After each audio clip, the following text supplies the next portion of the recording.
bring in Woj. What's the latest? Anything interesting percolating? Well, Dan, I think that, what remains, I think two things remain at the forefront around the NBA. I think this morning, with the draft just a few hours away now, Paul George and Kristaps Porzingis. And listen, there's tremendous interest in both players. Two real different situations. Paul George is a rental for the season for any team, and Indiana is trying to create a market where they can get some value for him and trade him by tonight, so that they can get back some possibly a young player, draft pick, or potential more than one multiple draft picks. And then Porzingis is just a situation that I think even the league office itself is watching pretty closely, where, Phil Jackson has engaged in trade talks with several teams about Kristaps Porzingis, who wants nothing more than to continue to play in New York, just wants a functional environment there. And New York's asking price is high for Porzingis. It may be more than anybody else is willing to pay. People want to pair Porzingis with their current star, for example. Phoenix does not want to give up Devin Booker. They want Porzingis to play with Devin Booker. The number 4 overall pick would be available to New York. New York would have to find something else on their roster that appealed to them to do a deal with the Suns. But Porzingis doesn't want to be traded. He wants to play in New York.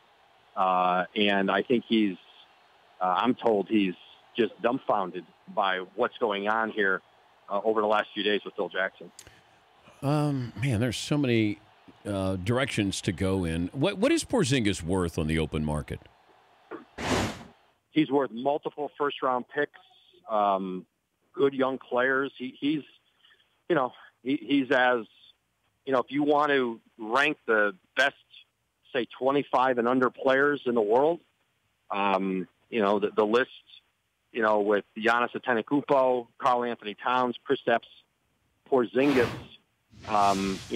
maybe that's your top 3 right now. And so any player of that, that ilk would bring back a tremendous haul. But you in the end, when you have a great young player like this, the one thing you kind of find, and this in sports, Dan, like 5 nickels don't equal a quarter. And there's no combination of here that would justify doing this with Porzingis. This is a popular player. This is a cornerstone player for a franchise, who there are no red flags with him. He's the hardest working guy. He's a great team player. And in a league where nobody wants to play for New York right now, in a league where there are no stars who want to come play for this organization, they have one of the best young stars in the world, and he doesn't want to leave, and they're talking about trading him. It's hard to understand. It's hard to understand what Phil Jackson's trying to do here. If the Lakers don't get Paul George, who does?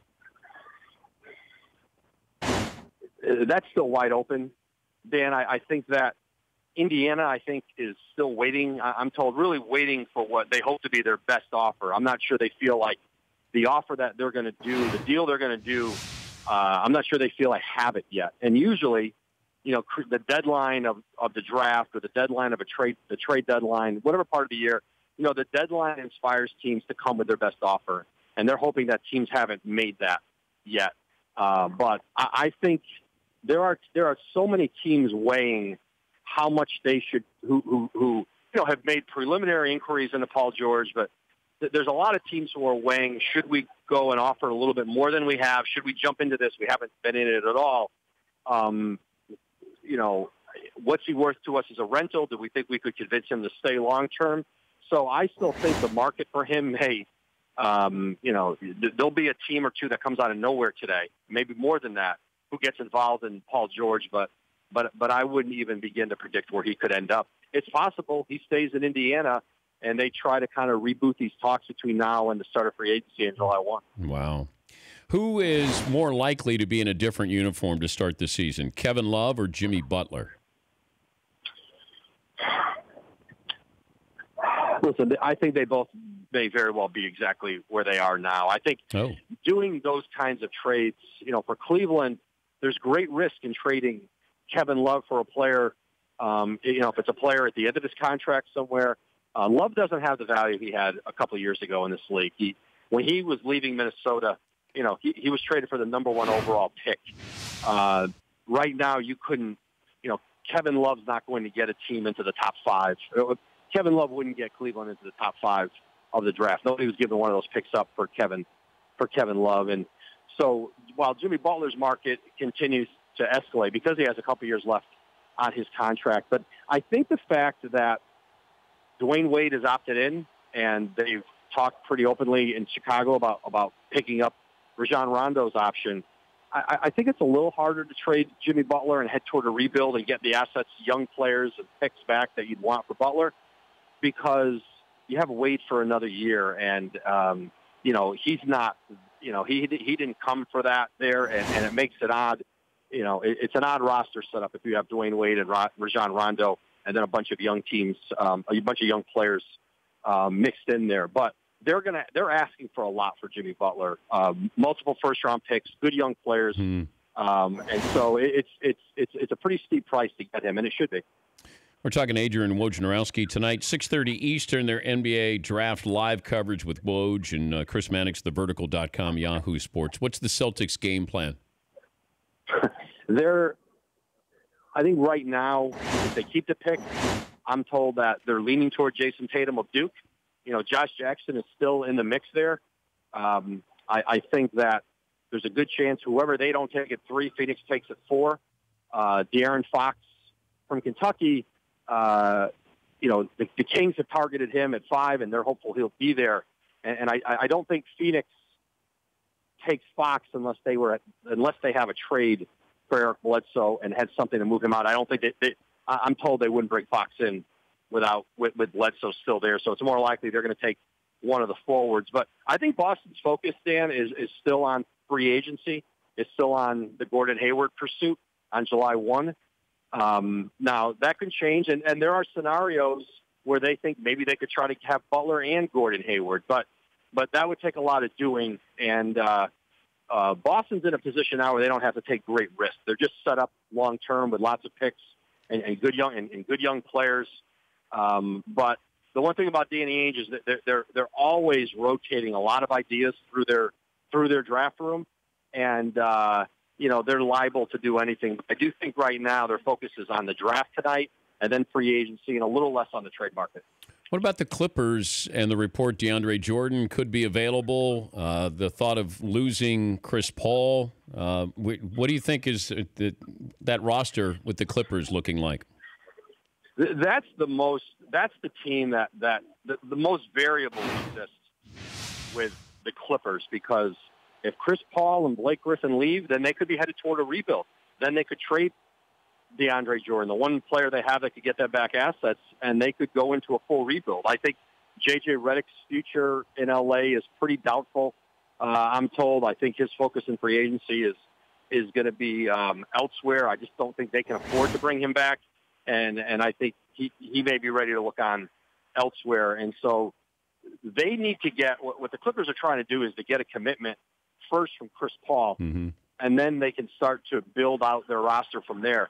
But right now, Chris Paul, I'm told, seems headed toward free agency. That doesn't mean he's headed toward leaving, but he's headed toward starting to take meetings on July 1. Now, they could have an agreement before then, but right now they're nowhere near one, I'm told. And Chris Paul, he's a free agent. This is a time where you're going to look and see what every opportunity that's out there for them, and I think that limits the decision-making processes in LA right now, because they're really waiting on Paul to give them some direction on his future, and then they go to Blake Griffin and go down the rest of the roster and try to figure out how. One more player with them is Carmelo Anthony. If Carmelo Anthony becomes willing to waive his no-trade clause, the Clippers have had great interest in him, and that's another possibility. But right now, Carmelo hasn't